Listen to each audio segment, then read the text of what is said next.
வாருங்கள் நேயர்களே, கோகுலம் ஜோதிடம் அனைவரையும் அன்புடன் வரவேற்கிறது. நாம் இன்றைய பதிவில் பார்க்க இருப்பது ராகு லக்ன ரகசியங்கள் என்ற தலைப்பின் கீழ் ராகு லக்னம் புத்திரஸ்தானத்தினை எப்படி பாதிக்கிறது என்பதை இப்பொழுது பார்க்கலாம். வாருங்கள். ராகுவினை கிரகமாக நினைத்து விடாதீர்கள். ராகு ஒரு ஒளிக்கீற்றாகும். சூரியன், சந்திரன், பூமி இவர்கள் தொடர்பில் உருவாகும் ஒளி சிதறலானது கிரகங்களை விட வலிமையானது. ராகுவினை தவிர்த்து ஜாதக பலன்களை பார்க்க முடியாது. தெளிவாக சொல்வதென்றால் ராகு லக்னம் ஒருவரின் நன்மையான பலன்களுக்கு காரணமாகிறது. ராகு லக்னம் ஒருவரின் தீமையான பலன்களுக்கும் காரணமாகிறது. இன்னும் சரியாக சொல்வதென்றால் ராகுவே ஒருவரின் நற்பலன்களுக்கும் ஒருவரின் தீய பலன்களுக்கும் சரியாக கணித்து பலனை அறிய பயன்படுகிறது.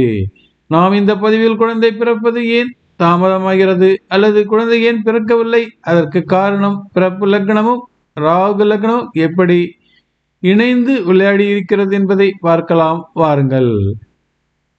உதாரண ஜாதகம் 1. இவர் பிறந்தது ரிஷப லக்னம். சிம்மத்தில் சூரியன், புதன், சுக்கிரன், துலாத்தில் ராகு, மகரத்தில் செவ்வாய், மீனத்தில் குரு, மேஷத்தில் சனி, சந்திரன், கேது. மீனத்தில் புத்திக்காரன் குரு ஆட்சி பெற்றிருந்தும் குழந்தை இல்லை. இவருக்கு குழந்தை பாக்கியம் ஏன் கிட்டவில்லை? இவருடைய ரிஷப லக்னத்திற்கு 5ஆம் இடத்துக்குரியவர் புதன். இவருடைய ராகு லக்னமான துலாத்திற்கு 5ஆம் இடத்துக்குரியவர் கும்பச்சனி.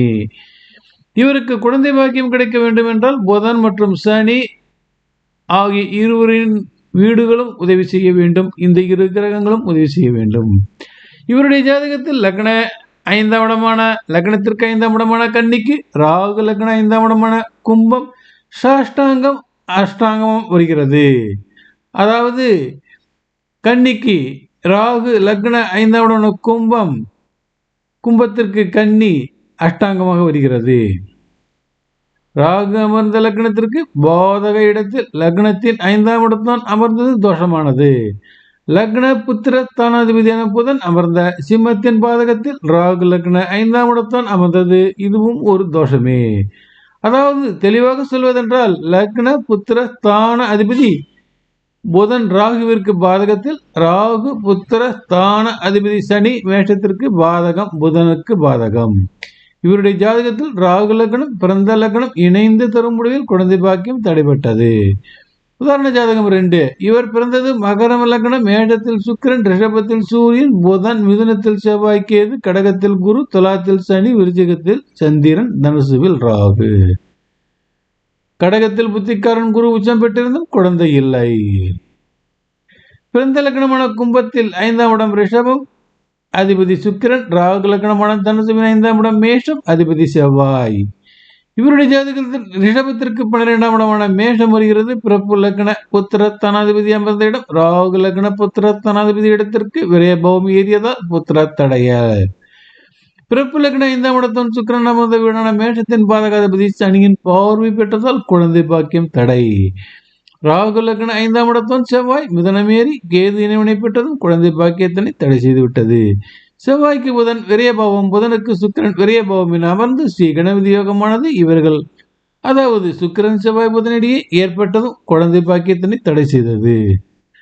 உதாரண ஜாதகம் 3. பிறந்தது சிம்ம லக்னம். சிம்மத்தில் புதன், துலாத்தில் ராகு, விருச்சிகத்தில் சந்திரன், மகரத்தில் செவ்வாய், தனுசுவில் குரு, மேஷத்தில் சனி, கேது, மிதுனத்தில் சுக்கிரன், கடகத்தில் சூரியன். மீனத்தில் புத்திரக்காரன் குரு ஆட்சி பெற்றும் குழந்தை இல்லை. இவருக்கு குழந்தை பாக்கியம் ஏன் கிட்டவில்லை? இவருடைய சிம்ம லக்னத்திற்கு 5ஆம் இடம் தனசு, அதிபதி குரு. இவருடைய ராகு லக்னமான துலாம் 5ஆம் இடம் கும்பம், அதிபதி சனி. இவருக்கு குழந்தை பாக்கியம் கிடைக்க வேண்டும் என்றால் குரு மற்றும் சனி உதவி செய்ய வேண்டும். அதாவது ராகு லக்ன 5ஆம் இடத்தான் சனிக்கு 12 லக்ன 5ஆம் இடத்தான் குரு அமைந்திருக்கிறார். ராகு அமர்ந்த துலா லக்னத்திற்கு 5ஆம் இடத்தான் சனிக்கு எது இணைவினை பெற்றார். பிறந்த லக்னத்தின் 5ஆம் இடத்தான் குரு பிறந்த லக்னத்திற்கு 8லும் ராகு லக்னத்திற்கு 6லும் மறைந்தார். ராகு அமர்ந்த துலா லக்னத்தின் 5ஆம் இடத்தான் ரிவர்ஸ் பாதகத்தன்மையை பெறுகிறார். எனவேதான் இவருக்கு பிறந்த லக்னம் மற்றும் ராகு லக்னம் உதவியால் 5ஆம் இடம் பலத்தினை பார்வையிடும் பொழுது மிகுந்த பலவீனமாக இருப்பதால் குழந்தை பாக்கியம் கெட்டவில்லை. எனவே எந்த ஒரு பலனையும் எந்த பாவத்திற்கு பார்க்க வேண்டும் என்றாலும் பிறந்த லக்னம் மற்றும் ராகு லக்னம் தொடர்பில் கிரகங்கள் பெற்றிருக்கின்ற வலிமையினை அடிப்படையாக வைத்துதான் பலன்களை பார்க்கப்பட வேண்டும். நன்றி, வணக்கம். மீண்டும் பிறதொரு பதிவில் சந்திப்போம் நேயர்களே.